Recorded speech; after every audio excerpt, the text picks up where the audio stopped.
भय से बचाने वाले भगवान। भगवान ब्रजवासियों की ओर देख रहे हैं। मैया यशोदा कह रही है, तुम देख का रहे हो मेरो लाला थक जावेगो, तुम लोग भी आकी मदद कर दो। ग्वाल वालों ने भी लाठियां लगा ली, बोले कन्हैया अब तू सो जा लाला, अब तू चिंता मत कर, हम आए संभालेगा। भगवान ने थोड़ी सी उंगली ढीली की तो लाठियां कट कट टूटने लगी, डगमगाया पर्वत। ग्वाल वालों ने कहा, रे कन्हैया हम तो यूं ही कह रहे थे, तू हमारे भरोसे मत रहियो, हमारे पुरुषार्थ में कोई ताकत नहीं है, तेरो काम तू ही जाने। पर तू ये बता कि तू भी हमारे जैसा ही है, हम में इतनी ताकत तो नहीं। भगवान कहते हैं मैं तुम्हारे साथ रहता हूं, तुम्हारे साथ खाता हूं, तुम्हारे जैसा हूं, लेकिन तुम्हारा मुझ पर विश्वास है, इसलिए मैंने इस पर्वत को उठा लिया। और कोई महान कार्य बिना ताकत के पुरुषार्थ के नहीं हो सकता, तो ये पुरुषार्थ कहां से आया? भगवान अपने को नहीं कि मैं भगवान हूं, कि मैं बहुत ताकतवर हूं, मुझे तुम नहीं जानते, मैं कुछ भी कर सकता हूं। भगवान सर्वसमर्थ होते हुए भी इतने मृदु हैं, इतने सुकोमल हैं, इतने सरल हैं, इतने विनम्र हैं, उनके जैसा कौन हो सकता है? प्रभु अपने से छोटों का आदर करते हैं। और संकोच कितना है भगवान को। कहूं न राम सम स्वामी संकोची, सकुचत सकृत प्रणाम किए। भगवान को कोई प्रणाम करता है तो उन्हें संकोच लगता है।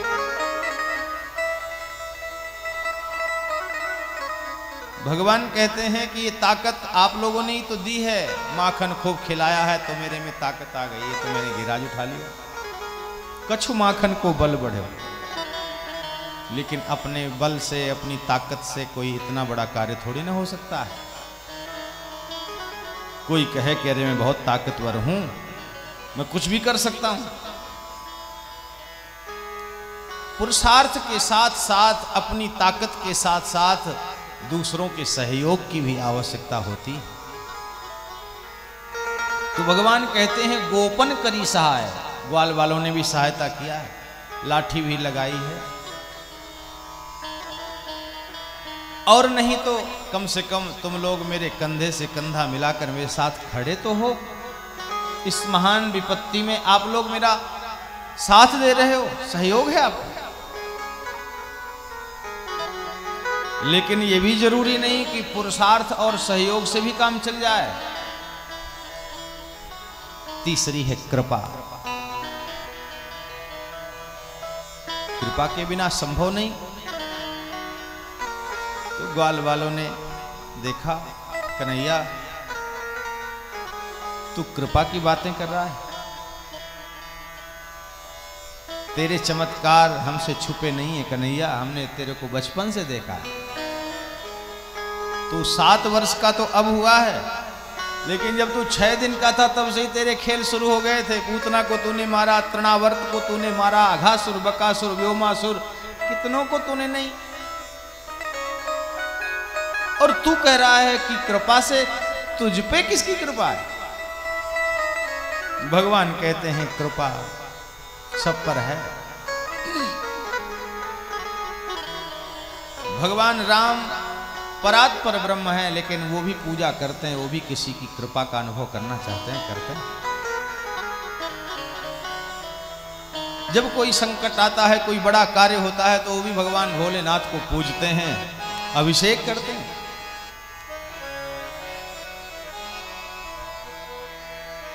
भगवान शिव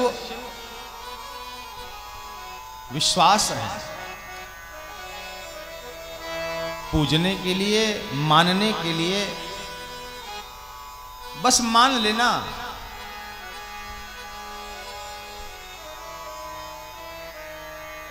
भगवान ने देखा कि समुद्र में सेतु बना,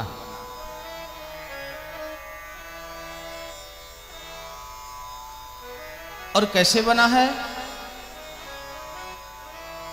समुद्र में पुल बनाने के लिए पत्थर पर राम लिखा गया है।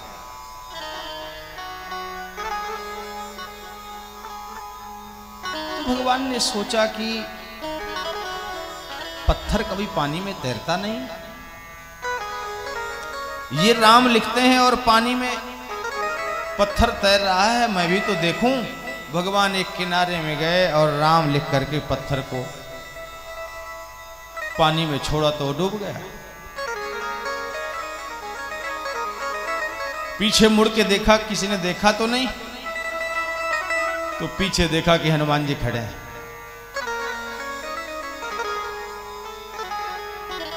तो भगवान ने कहा, हनुमान जी किसी को बताना मत।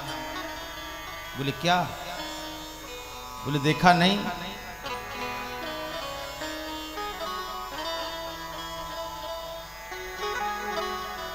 पत्थर पर राम लिख लिख करके बंदर भालू समुद्र पर छोड़ रहे हैं और पत्थर तैर रहा है, उस पर चढ़ चढ़ के लोग निकल रहे हैं, पुल तैयारी की स्थिति में है। मैंने सोचा मैं भी चेक करूं, जब मैंने राम लिखा और छोड़ा तो डूब गया। हनुमान जी ने कहा, किससे न कहूं, मैं तो खूब कहूंगा। तुम्हारे में जो सामर्थ्य नहीं वो तुम्हारे नाम में है। बोले वो तो ठीक है, लेकिन जब मैं खुद लिख करके ये प्रयोग किया, असफलता मिली। हनुमान जी ने कहा, कोई असफलता नहीं मिली प्रभु, मैं समझाता हूं। हनुमान जी ने कहा कि प्रभु आपने राम तो लिख दिया है, लेकिन ये तो सोचो कि राम लिखकर उस पत्थर को पानी में कौन छोड़ रहा है? अरे प्रभु, जिसको आपने अपने हाथों में थाम लिया है और अपने हाथों से आप जिसको छोड़ दोगे वो तो डूबेगा ही, वो कैसे तैर सकता है? प्रभु आप जिसको पकड़े रहोगे, संभाले रहोगे, वही बचेगा। भगवान ने समझ लिया। भगवान सोच रहे हैं कि निश्चित ही इन बंदर भालुओं ने राम लिख करके समुद्र में शिलाखंड छोड़ा है। इसका कारण केवल और केवल ये है, इन सब का मेरे नाम के प्रति बड़ा भारी विश्वास है। विश्वास है और विश्वास है तो मैं यहाँ विश्वास की ही स्थापना करूंगा। विश्वास कौन है? शिव है।